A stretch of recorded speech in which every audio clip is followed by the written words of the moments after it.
அனைவருக்குமே வணக்கம். சற்று முன் கிடைத்திருக்கக்கூடிய ஒரு மிக மிக முக்கியமான செய்தி ஒன்று வெளியாகி உள்ளது.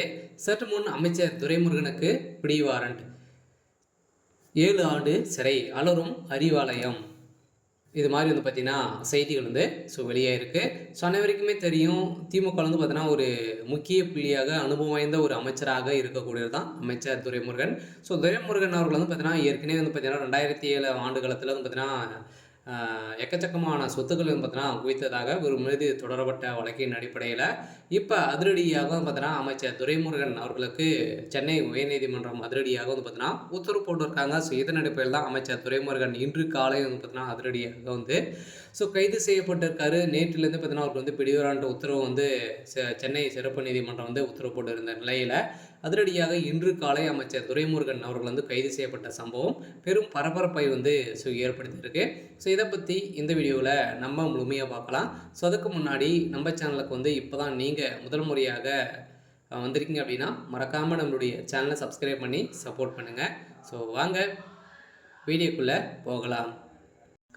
வருமானத்திற்கு அதிகமாக சொத்து சேர்த்ததாக அமைச்சர் துரைமுருகன் மீது புகார் இருந்திருக்கக்கூடிய நிலையில் அமைச்சர் துரைமுருகன் நேரில் ஆஜராக வேண்டும் என்று சென்னை சிறப்பு நீதிமன்றம் ஏற்கனவே உத்தரவிட்டிருந்த நிலையில் இந்த நிலையில் அவருக்கு எதிராக பிடிவாரண்டை வரும் 15ஆம் தேதிக்குள்ளே அமல்படுத்த வேண்டும் என்று உத்தரவிட்டிருக்கக்கூடிய நிலையில் தான் இப்போ அமைச்சர் துரைமுருகன் அவர்களும் பார்த்தீங்கன்னா அதிரடியாக இன்று காலையிலே கைது செய்யப்பட்டதாக ஒரு தகவல் வழியாக இருக்குது.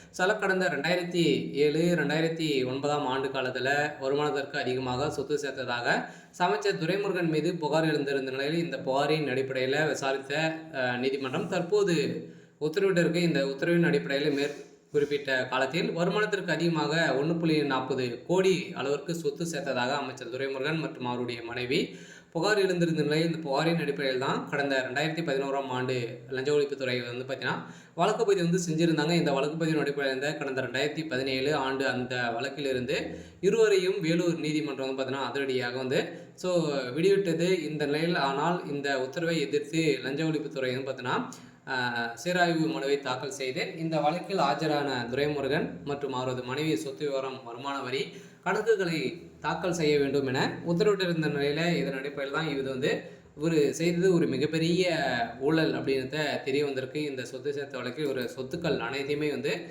முடக்கப்பட்டதாக ஒரு தகவல் வெளியே இருக்குது. இந்த தகவலின் அடிப்படையில் அமைச்சர் துரைமுருகனுடைய கதை ஒட்டுமொத்தமாக முடிய போகுது. இவர் திமுகவுக்கு ஒரு பக்கம்பலமாக, திமுகவுடைய ஒரு ஆலமரமாக கூட பார்த்தீங்கன்னா அவர் இருந்திருக்காரு. இந்த நிலையில் தான் இப்போ அமைச்சர் துரைமுருகன் அவருடைய கதை ஒட்டுமொத்தம் முடிய போகுது. சரி, ஓகே.